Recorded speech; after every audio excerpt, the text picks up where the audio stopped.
Hello dear friends, आज हम discuss करेंगे एपिथेलियल टिश्यू की क्लासिफिकेशन के बारे में। ये जो टिश्यू है stratified, it means this tissue is made up of several layers of cells, multiple layers of cells. अब हम इस टिश्यू को कैसे क्लासिफाई करते हैं? अब हमें पता है इस टिश्यू में डिफरेंट लेयर्स ऑफ सेल्स है।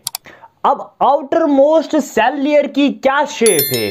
उसकी शेप फ्लैट है, उसकी शेप क्यूबॉइडल है, उसकी शेप पिलर लाइक है। On that basis we have three types of stratified epithelial tissue. Number first is stratified squamous epithelial tissue.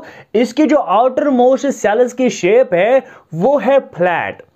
Stratified cuboidal epithelial tissue के outermost cells की जो shape है ना वो है क्यूब लाइक, और जो स्ट्रैटिफाइड कॉलमनर एपिथेलियल टिश्यू के आउटर मोस्ट सेल लेयर की शेप है वो है कॉलमनर और पिलर लाइक। जैसे पिलर्स होते हैं वैसे ही इनकी शेप होती है। स्ट्रैटिफाइड स्क्वैमस एपिथेलियल टिश्यू क्या होता है? As a name indicate, stratified means multi layered. यहां पे this is one cell layer, this is another cell layer and this is the third layer. This is the inner, this is the middle and this is the outer. On the basis of the outer layer, यहां पे जो outer layer of cell है वो कैसी होगी? Outer most layer is flat होगी। जैसे marble होते हैं, जैसे टाइल्स होते हैं, वैसे ही इनकी क्या होगी? शेप होगी। इनकी जो फर्स्ट लेयर ऑफ सेल्स होगी दे मे बी कॉलमनर, वो पिलर लाइक हो सकती है, और जो मिडिल लेयर ऑफ सेल वो पॉलीगनल हो सकते हैं, मल्टी साइडेड सेल्स हो सकते हैं, और जो इसकी आउटर मोस्ट सेल लेयर होगी वो कैसे होगी? फ्लैट होगी। तभी जाके हम इसे कहते हैं स्ट्रैटिफाइड स्क्वैमस एपिथेलियल टिश्यू। और ये लाई करता है किस मेम्ब्रेन पे? बेसमेंट मेम्ब्रेन पे, जो इसे सपोर्ट करता है, एनकरेज करता है। ठीक है ना? अब ये भी दो टाइप का है। Whether keratin protein is present on the free surface, this is the free surface और apical surface। क्या इस apical surface पे keratin protein present है या ये एब्सेंट है?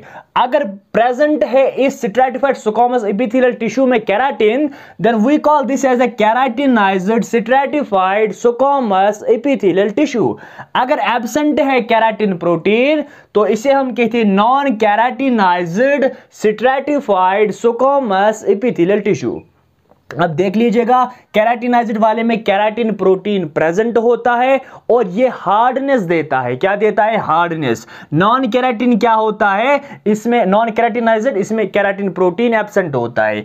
इसकी एग्जांपल आपने याद रख ली, केराटिन वाले में स्किन जो होती है हमारी, इसमें केराटिन प्रोटीन प्रेजेंट होगा, तो हमारी स्किन कौन सी टाइप होती है फिर? Keratinized stratified squamous epithelial tissue. इसी तरीके से जो हमारा हेयर होता है और नेल्स होते हैं, फिदर्स होते हैं, ये सारे क्या होते हैं? केराटिनाइज्ड वाले। और इनमें नॉन न्यूक्लिएटेड डेड सेल्स होते हैं। इन सेल्स में न्यूक्लियस एब्सेंट होता है, लिहाजा ये सेल्स कैसी होती है? डेड सेल्स होती है। इसी तरीके से स्ट्रैटिफाइड क्यूबॉइडल एपिथेलियल टिश्यू कैसा होता है? This is also multi layered. इसमें जो सेल्स होंगे वो मल्टी लेयर्ड होंगे। First layer, second layer and this is the third layer. Outer most layer in this case is cube like. जो outer most layer मैंने यहां पे दिखाया है, यहां पे सेल्स कैसे है? क्यूब लाइक है। क्यूब लाइक सेल्स में इनकी जो लेंथ और ब्रेडथ वो ऑलमोस्ट सेम होती है जैसे एक स्क्वायर में होती है। तभी जाके इसे हम कहते हैं stratified cuboidal epithelial tissue. First layer हो may be columnar, second layer may be polygonal, but the last layer is always cuboidal. ठीक है ना बेटा? अब इसकी एग्जाम्पल क्या है? मेमरी ग्लैंड, जो हमारे ब्रेस्ट्स होते हैं वो इसकी एग्जाम्पल है। सिवेट एंड सैलिवरी ग्लैंड इसकी एग्जाम्पल है। और इसकी मेन फंक्शन क्या है? मेन फंक्शन इसकी है प्रोटेक्शन। जो इन ग्लैंड्स के वो डक्ट्स होते हैं ना, उन डक्ट्स पे ये लेयर बनाती है एज अ प्रोटेक्टिव लेयर, ताकि उन्हें कोई इंजरी ना हो, इन्हें कोई वहां से कोई सिक्रीशन जाया ना हो, तो definitely it acts as a protective barrier there. Number third type is a stratified columnar epithelial tissue. यहां पे भी मल्टीलेयर्ड सेल्स है। The first layer lies on the basement membrane which may be columnar और pillar like. The second layer are polygonal but the outermost layer in this case is always columnar or pillar like. That's the reason why we call this as a stratified columnar epithelial tissue. और इसकी जो example है that is the distal part of the male urethra, और इसकी example है epiglottis. और इनकी function क्या है stratified columnar epithelial cells की? इनकी फंक्शन है protection as well as secretion. अब इनके अलावा, इन तीन टाइप ऑफ टिश्यूज के अलावा हमारी बॉडी में और दो प्रकार के टिश्यूज मिलेंगे। One is called as a transitional epithelial tissue and the next one is called as a pseudo stratified epithelial tissue. What is transitional epithelial tissue?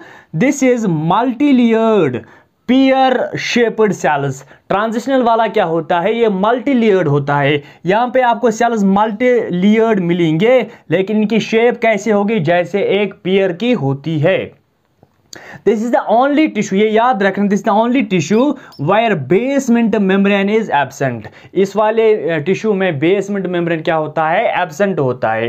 Example के तौर पर यूरिनरी ब्लैडर। यूरिनरी ब्लैडर समझ लेना बात।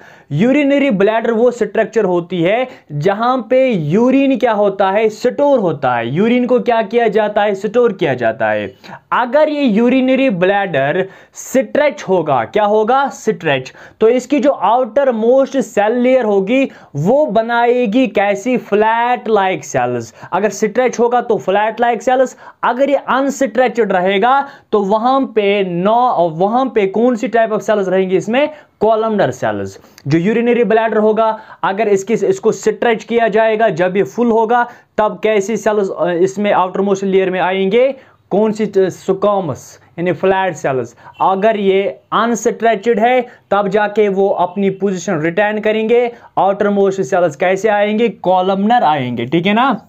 फिर से मैं बताऊंगा। ट्रांजिशनल एपिथेलियल टिश्यू ये यूरिनरी ब्लैडर में पाए जाते हैं। अगर अनस्ट्रेचड है तो इनकी शेप कैसी होगी? कॉलमनर। अगर स्ट्रेच करेंगे तो इनकी शेप कैसे बनेगी? फ्लैट बनेगी। ये याद रखना, यूरिनरी ब्लैडर में ट्रांजिशनल एपिथेलियल टिश्यू होता है। Now next is pseudo stratified epithelial tissue. Pseudo means false and stratified means multilayered tissue. It looks like multi-layered, but in a true sense or in original it is a single layer tissue. That's the reason why it is called as a pseudo stratified epithelial tissue. It looks like multi-layered, but in original it is a single layer tissue. Example क्या है इसकी? Parotid gland है जो एक salivary gland है। Number second trachea. याद रखना, parotid gland जो होता है ना, इसके ऊपर थोड़े थोड़े सीलिया लाइक प्रोजेक्शंस होते हैं, तब जाके हम इसे कहते हैं ciliated pseudo stratified epithelial tissue. जब नहीं, इसमें सीलिया एब्सेंट होता है पैरोटिड वाले ग्लैंड में, इसे हम कहते हैं non ciliated pseudo stratified epithelial tissue. Wise in case of trachea पे छोटे छोटे सीलिया भी प्रेजेंट होते हैं, तो इस वाले कंडीशन में हम इसे कहते हैं ciliated pseudo stratified epithelial tissue. I hope इस तरीके से आपने पूरा एपिथेलियल टिश्यू अंडरस्टैंड किया होगा। अब हम नेक्स्ट लेक्चर में कनेक्टिव टिश्यू को इन अ डिटेल्ड वे एक्सप्लेन करेंगे, समझने की कोशिश करेंगे। आई थिंक आपने ये सारा लेक्चर अंडरस्टैंड किया होगा। अल्लाह हाफिज़।